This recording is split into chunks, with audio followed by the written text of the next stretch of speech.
Well, hi, Carl. Thank you for joining us on the very first podcast. And my name is Jeannie McGinnis. I've played multiple characters in your audio dramas. And I think this is a little bit of your background and get to know you. I know we're going to do multiple interviews with you, but we're excited that you're here. And I think I want to start off really of maybe a little introduction from you of your background and then what got you so interested in like audio dramas. With me, it started as I was doing talking podcasts, and I started doing more stuff where I would produce audio content where, we'd have this thing where, okay, this thing happens, imagine what that would sound like, and I'd put it together and I'd add all the sound effects and stuff. And I went to university for film and screenwriting and stuff like that, and it got to the point that I was like, okay, going out and filming is really expensive, and you have to arrange getting everybody together, and it's a lot of difficulty and stress. And I was like, hey, what if I reached out to people, professional voice actors, because at this point I'd cast people for short films I'd done and student films I'd done. So what if I use that service to reach out to people, and we got them on and they recorded their audio and I did like an audio drama, because then I could have these productions be massive, like what would be hundreds of thousands or hundreds of millions of dollars worth of a show or a movie, what it would cost to make these kind of productions, if it was in Hollywood. But my only limitation is the voice acting, the music, and making the image in their mind like a book. So long as the audio works, people can see whatever I want them to see. So long as the production value is there, and as long as they get immersed in the world. Well, that's an interesting thing when you're talking. You took actual actors and then kind of turned them into voice actors. But do you see a difference? Like, is it hard for some actors to actually do voice acting, or vice versa? To begin with, it was more actors who just happened to do voice work. Because I cast through a service, it's called Casting Call Pro, which I think is now called Mandy.com. Is how I got the initial batch of actors. But then more as we've grown, I started connecting more on voice acting channels. So more voice actors, dedicated voice actors have come in. And you can tell a difference. I think the big one early on was equipment. And I think a lot of the guys didn't have the kind of equipment that nowadays, if somebody sends me something and it's recorded on an iPhone, I'm like, oh no, I can't use that. Yeah, no. Whereas back then I was like, oh my god, people are reading my lines that I wrote. That's amazing, Yes, that makes sense for sure. All right, so now Scyther audio dramas. How would you describe the genre? And then kind of even give us a background of the name, because it's a bit of a unique name. Yeah, the name came from me and a childhood friend used to write and produce stuff and be like, one day we'll make a movie production company and this will be the name that we use.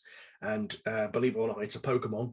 And she was obviously really into that, so she used that name, and then it just kind of stuck. So every time I did a creative thing, I'd be like, hey, that's the studio, Scyther Productions. So then when I went into podcasting, it was Scyther Podcasts, and then eventually, as an offshoot, as this originally was, it was Scyther Audio Dramas, which was like the side project to the talking shows. The talking shows don't exist anymore. Now I just do the audio dramas, and it kind of went from that, and it's become a case of I just enjoy the process of doing it, and it's become, when I was doing a show where I talked about TV shows or movies or wrestling or whatever, there's 1,000 podcasts like that. And as a result, I was, one of thousands trying to do the same thing. Whereas the audio dramas, for the first time, it was, I am a unique thing. And I know other people have done it and tried it, but never to the point of producing a whole series as a fan thing. And I think we found our niche where it found its audience, and it took time, but the audience is same as how Rangers now is slowly building its audience.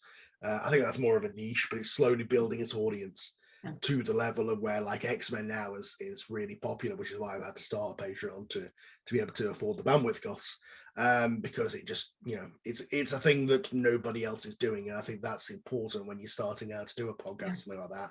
Find your part in the market In terms of what was the first part of the question? Kind of like your genre, you know, I fan called fiction. it fan fiction audio dramas on the Patreon because that was the most concise way to put it. Sometimes I just tell people it's really high production podcasts. It's basically like an audio play, an audio production, using existing IPs, just because I am coming from a place of these series don't exist. The people who own these series aren't making the shows and things that I would want to see as a fan. So I'm like, you know what, I'm just going to make them myself. Yeah. So and for make me, it I'm like, exciting. if I put something out there that I would love and I want to hear, other people would want to hear it.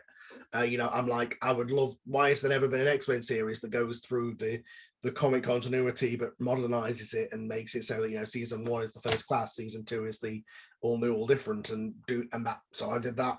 And for Rangers, I was like, okay, the Boom comics are cool, but they're kind of shackled to the original show's continuity. Whereas this, I like imagine a ground up reimagining where I tap into the nostalgia, but I make it enjoyable and bring it up to an age level of where it's, you know, PG-13 or 12A. It's that level of storytelling like a Marvel movie, but with the Power Rangers nostalgia. That sounds great. And I love being a part of it. So here's my next question is,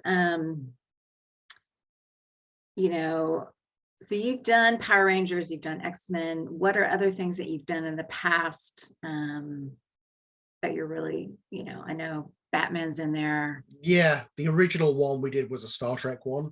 Okay. That one was very bad. If you go back now, again, the audio quality is not as The what it ended up iPhone. being, but it is how I found Omri, Natalie, Sam, Jason, Steve, who was the original Beast. A lot of the guys came from that, and they were like the core group of my production people that I then took on to X-Men. You know, majority of the main X-Men cast came from that show. I did Batman as well. Batman Long Halloween, we did an adaptation of that, and ever since then, people are like, "Do the next one, do the next one." It's literally just a case of DC are always bringing out those like animated adaptations now, and I feel like they've done every. Back then, there was a lot of stories that had never been done, whereas I feel like a lot of them have now been done by the. Again, the same as the X-Men and Power Rangers thing, it's like I'm going to do something that nobody else is doing, and if the official people are doing it and doing it almost as well, then it's like, well, what's my part? What's my niche of it? You know, what's my angle? Sense. Yeah, that makes sense. So that's a good question. Is tell us about, as the, I call you the director, but you're also the producer. You're, you know, the engineer, the writer, the editor. Get us to get your lines to us, you know, to you person on time. But tell us about your process, you know, kind of, you don't have to go into detail because I think that's going to be a little bit more of another podcast, but just how do you start and what's the completed product that we get to see? It starts with the scripts, which I use an old version of Celtex, which is you know, what I find the best script editing software.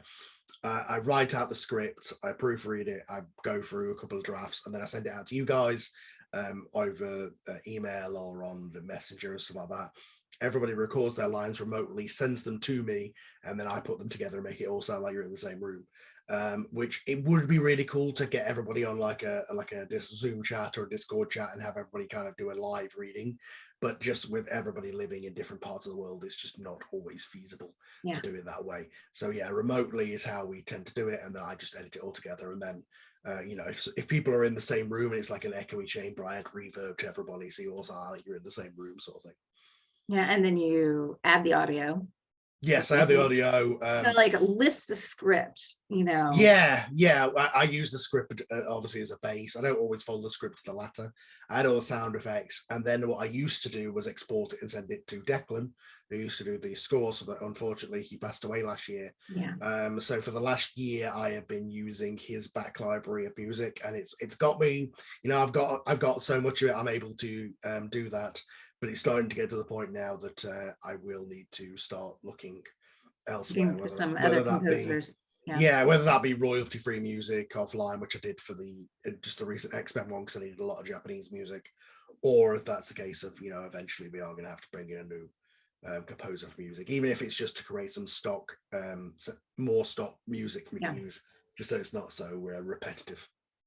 So just side question, for someone who's stumbling across this, how do we get to listen to episodes, even from start to finish, from the first one up to series 2, episode 11? What's the best place to listen? I have them on all the podcast apps. I have it on Apple Podcasts and Spotify and Stitcher and all that kind of stuff.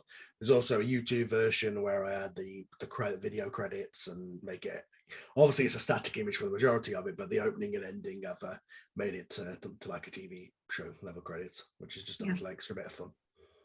Okay, and along those lines, who is your audience? I think you've got your target audience, maybe the people you're wanting to reach, but who do you feel like is your audience? Is it international? Is it, obviously we're both in England, is it just here? I think it depends on the show, but the majority, I would say, are people of my age range who grew up with these shows in the 90s and the 80s and are wanting something a bit more adult, wanting something that scratches that niche. If you want an X-Men show that does everything that you've wanted to read in the comics, but you want to hear it come to life, rather than a movie that only gets to do it in 2 hours. Everything much more faithful. And then for Rangers, I think it's a case of it's people my age who maybe they watched the 2017 movie and was like, that was all right, but it missed a lot of the stuff that maybe nostalgic. You better.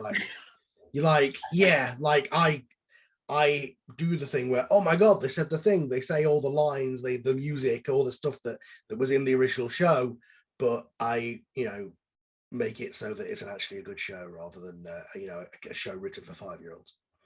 Very true. So my last question, because obviously you've set up this Patreon channel, what in the next year is your goal with this? For the next year, it's about not only continuing to build the audience, but also I think this Patreon channel to get it to where the podcast, my first goal is to get self-sufficient, is to get to the point that I'm not paying out of pocket for hundreds of pounds I'm paying at the minute to keep these shows on the air, which I've been happy to do to get it to this point, but now it needs to be, I put a lot of hours into this, and it needs to start being something that pays off. And I do it because I enjoy it, but I need something that at the minute it's just about getting it to a point where I'm almost I'm not paying out for it. Becoming profitable, that's a whole nother thing.